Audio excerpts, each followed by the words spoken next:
Hi, this is Papa G, and welcome to Papa Can Cook. Today we're going to be making a dessert. We're going to be making a French apple tart. It's a recipe that comes from one of what has become one of my favorite reference books, My Paleo Patisserie by Jenny, either Houlet or Houlette. It's fantastic. I highly recommend you add it to your library. You can get it on Amazon. I've actually bought two, one for me and one that I gave away as a gift. You're going to be making a tart. So if you're going to make tarts, you're going to need to invest in some tart pans. Sometimes they're called quiche pans. This one I got on Amazon. It has a removable bottom. It's non-stick, which is great. Just be careful, never cut anything on this because you'll ruin the coating or the non-stick properties. This is chef made. I've used it. It works great. The removable bottom means you could take the tart out once you've baked it, the tart shell. So it's a French apple. So it calls for apples, Granny Smith apples, which I happen to be able to get at the supermarket. It's going to require some arrowroot flour, some almond flour. It calls for palm sugar or ghee. Now I'm making this dairy-free also, which means I can't use ghee. And I'm starting to move away from palm oil. There is some controversy about its impact on orangutan habitats. And even if it's sustainably sourced, I've also read some disturbing information regarding its potential links to carcinogens. So I'm moving away from using it. I'm using instead coconut oil, refined organic coconut oil, which doesn't have the coconut flavor. So I'll be using that. It calls for maple syrup, which I get from Vermont, vanilla flavoring, cinnamon, and orange peel, and a pinch of salt that goes into it. That's it. I'll come back and I'll show you how we'll make the tart shell first, and then we make the filling. I'll be back. We're going to start making the shell for the tart. When you're doing baking like this, you should always use a scale to weigh out the major ingredients. I have the scale here that I'm using, and it's supposed to be 1.5 cups of almond flour. I measured it. It's 160 grams. It's pretty close to the 1.5 cups, but I measured it using the scale just to make sure. So that goes in here. There's going to be 2 tablespoons of arrowroot flour. That's 1.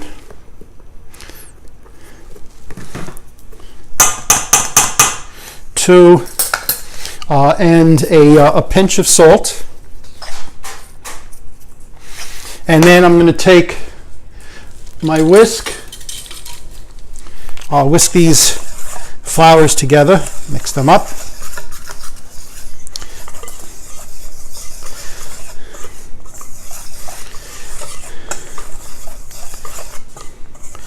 Okay, I'm going to put, it calls for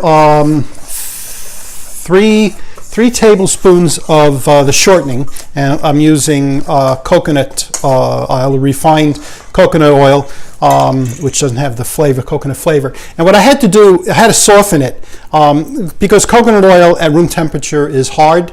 But all I really did is I took this bowl. I have the oven preheating to 325. I put the bowl by itself in the oven for less than a minute. Got it warm, then took the 3 tablespoons of solid coconut oil in it, and it softened right up. So I don't want to melt it completely. I don't want it to be liquid. I want it to be approximately the same consistency as palm shortening would have been had I used it. Okay, so that's the coconut oil. And it calls for 3 tablespoons of the maple syrup, or you could use honey. I like the flavor of the maple syrup. So I got 1, 2, 3. Okay.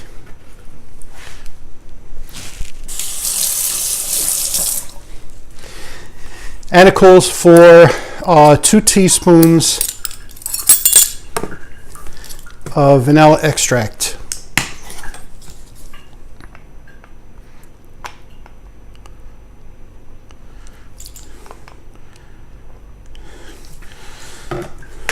Okay, now I'm going to start mixing this together. It should come together and turn into a light dough.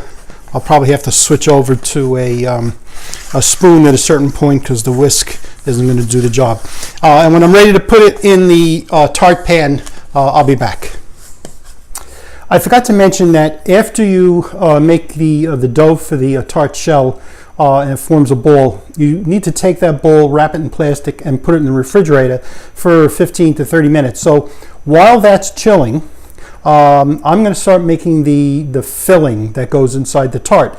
You're supposed to take the apples, and half of them you're supposed to peel, core, and slice, and then you're going to cook that for the inside. And then the other 3 you also peel, core, and slice, and use half slices to decorate the top.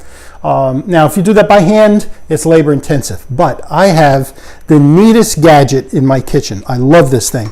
I got it from Pampered Chef. Actually, Marion got it years ago. It can do wonders with an apple. So you take the apple, you put it in here. There's 2 different size screws. One that makes thicker slices, which I have, and another one for thinner slices. And then you move it in close, and what it does is all the work for you. You start to turn it, and it peels it, it cores it, and it slices it all together. I'll take the seeds out of here, and then I just take this, cut it in half, and you've got your peeled, cored, and sliced apple. Easy peasy. I love this thing. Okay, so I'm going to do the 6 apples, 3 at a time, and then I'll come back and I'll show you how we make the filling. Okay, I've got 3 of the apples peeled and cored, and I'm going to cook these. So I've put some of the coconut oil, maple syrup, and cinnamon here. So half the batch we're going to do like this, and going to cook them for about 7 minutes until they get soft. When they get soft, I'm going to use a potato masher and mash them up as, it's not too lumpy, but it will become the filling inside the tart. The second step with the apples, once the ones that have been mashed are complete, put them aside in a bowl, clean pan out, and add additional coconut oil, maple syrup, and cinnamon, and heat it up again. And now you're going to take the other 3 apples that have been sliced, cored and sliced, and you're going to arrange them on the bottom of the pan. So try and put them in one layer. That way it'll be much easier to take them out afterwards. Do the best you can, but you're not going to want to disturb them. So what I do at this point is, once I've gotten them all in the pan, I'm going to cover the pan, and I'm going to let it cook at a medium-low heat for about 5 to 7 minutes until they're nice and soft. And then we'll be using these for the decorative top of the French apple tart. While the apples are cooking, I'm going to finish making the crust for the tart. So I've had this in the refrigerator for about 20 minutes, wrapped in plastic. I'm going to put it between 2 sheets of parchment paper, and I'm going to roll it out. And what I have is a rolling pin that I put the rubber band guards on it. So it's about 1/8 of an inch thick, which is what you're looking for in this. And you want to try and roll it out into a nice even circle, because that's the shape of the tart pan that you're going to be using. It's not exactly a circle, it's more of an oval. So reshape this.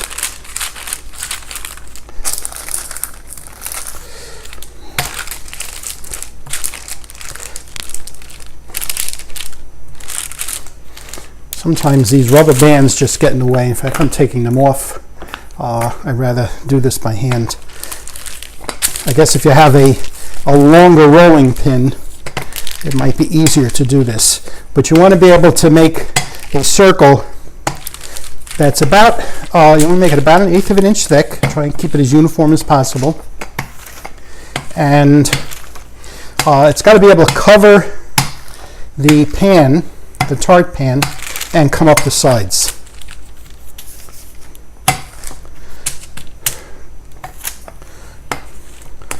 Okay, that should be good. Now I'm going to be, this is perfect. So I can peel this off. I'm going to take the tart pan, put it over, and then flip it. And then I can peel the other half off. Don't worry about if it cracks or whatever, because you can just you can fix it by hand once you get this other piece of parchment paper off.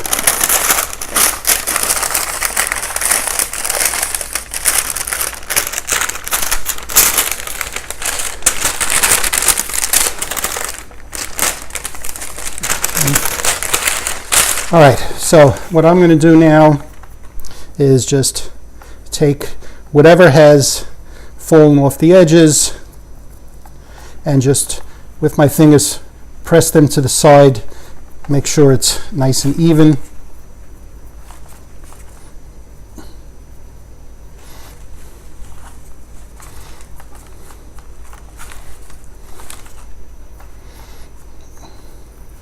And take any excess and fill in anything that's missing. There's a gap over here.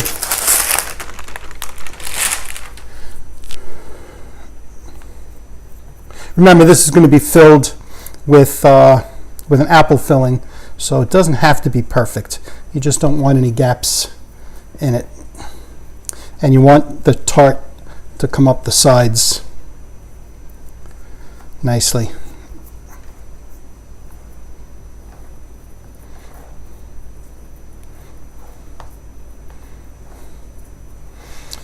Up the sides nicely and evenly.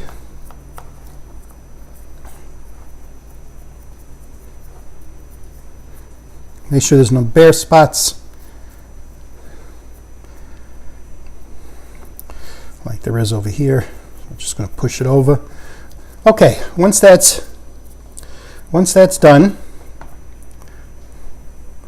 we're going to put this in the oven, and we're going to cook it. I'm going to cook the pie shell, the tart shell, for about I think it calls for 17 to 20 minutes. So I'm going to put this in the oven, which has been preheated to 325, and when it comes out, I'll put the filling in. I'll show you what I'm doing there. The tart crust is out of the oven. It's cooled. I'm going to now take the mashed apple and spread that in the bottom.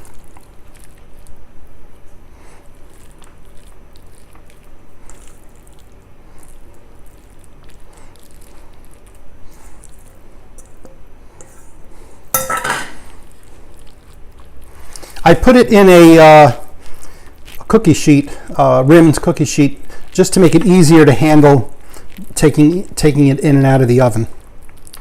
So I'm just going to spread this evenly in the bottom of the tart.